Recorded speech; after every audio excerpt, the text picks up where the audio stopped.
Bem-vindo ao podcast Debate Teológico, um debate entre dois grandes debatedores. Debate épico!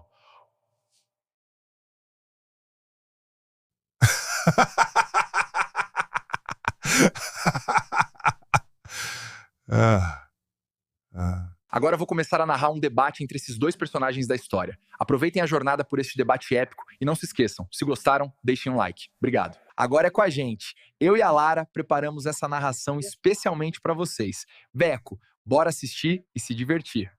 E se a gente pudesse colocar dois dos maiores defensores da fé cristã de gerações completamente diferentes no mesmo palco para um debate? Imagina só. De um lado, o humanista literário que fala a imaginação. Do outro, o filósofo analítico que fala a razão pura.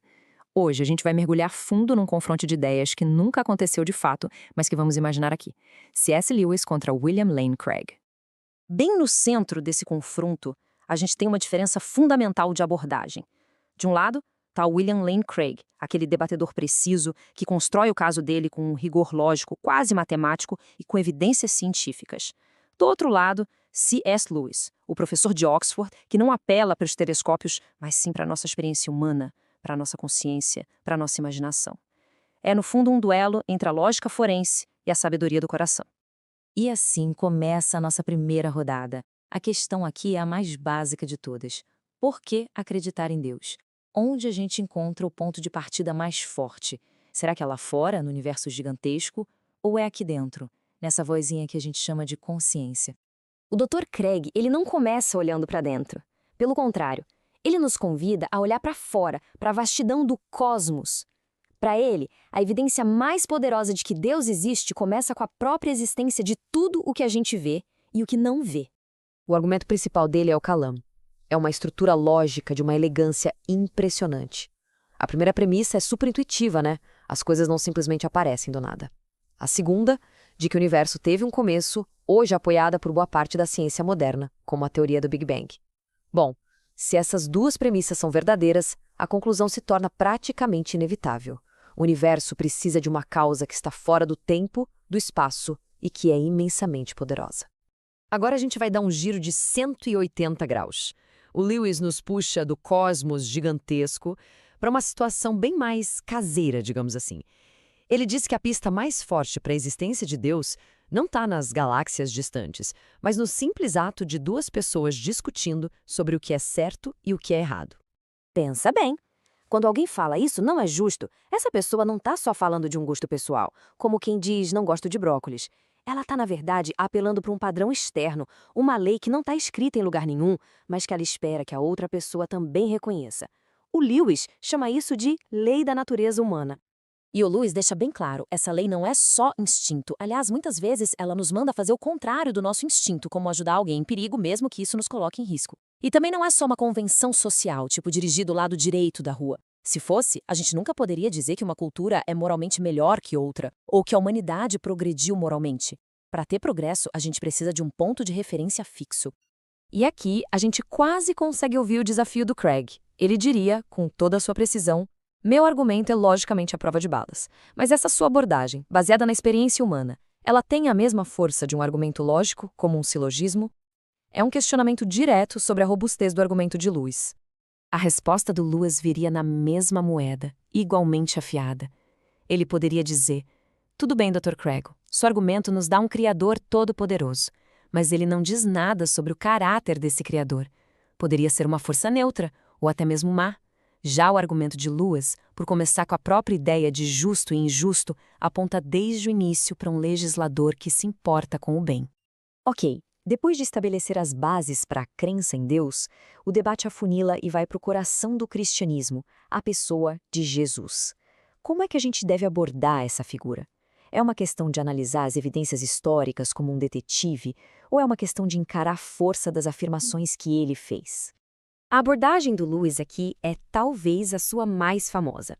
Ele apresenta um trilema que te coloca contra a parede.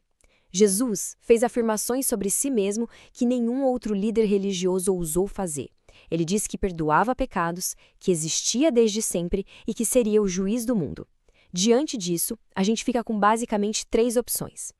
E aqui está o ponto central. A opção mais confortável, aquela que todo mundo gosta, de que Jesus foi só um bom professor de moral, é a única que ele mesmo não nos deixa escolher. Pensa bem, um homem que diz as coisas que Jesus disse não pode ser só um bom homem.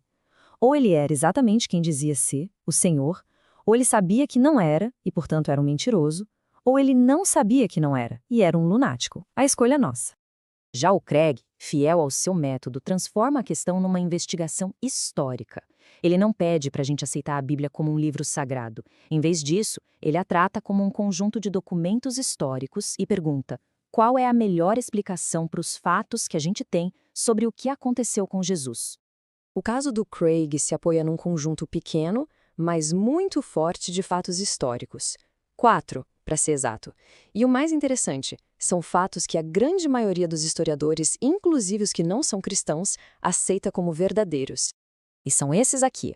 Primeiro, que Jesus foi sepultado por José de Arimateia. Segundo, que seu túmulo foi encontrado vazio.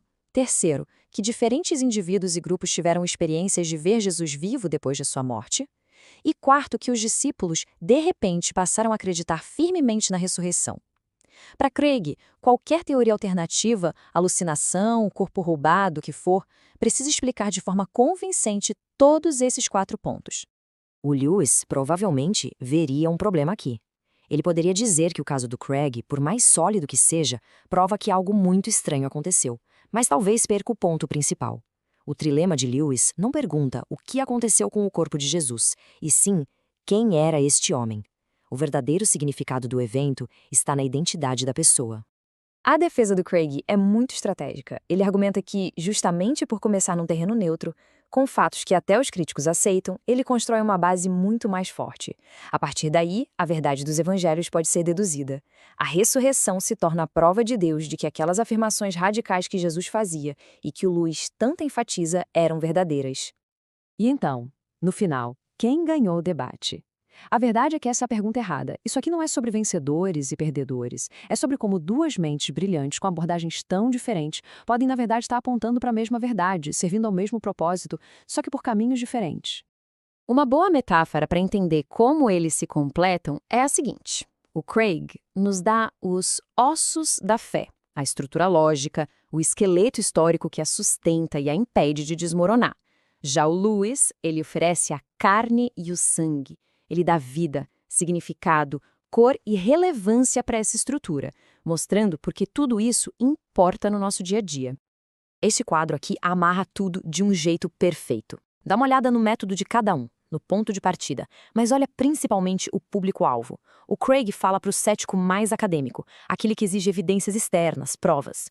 O Lewis fala para o cético mais comum, aquele que busca um sentido na sua própria experiência de vida. Um constrói um caso lógico, o outro pinta um quadro que faz sentido. No fim das contas, são duas metades de uma defesa muito mais completa da fé. No final das contas, esse duelo de titãs nos deixa com uma pergunta no ar. A jornada em busca da verdade é um exercício da cabeça, uma questão de lógica e evidência, ou é uma jornada do coração, uma busca por significado e por algo que preencha nossos anseios? Talvez a maior lição desse encontro de mentes seja que a resposta não é ou um ou outro. Talvez seja, na verdade, os dois. Gostaram do vídeo? Espero que sim. Fiquem ligados que em breve tem mais.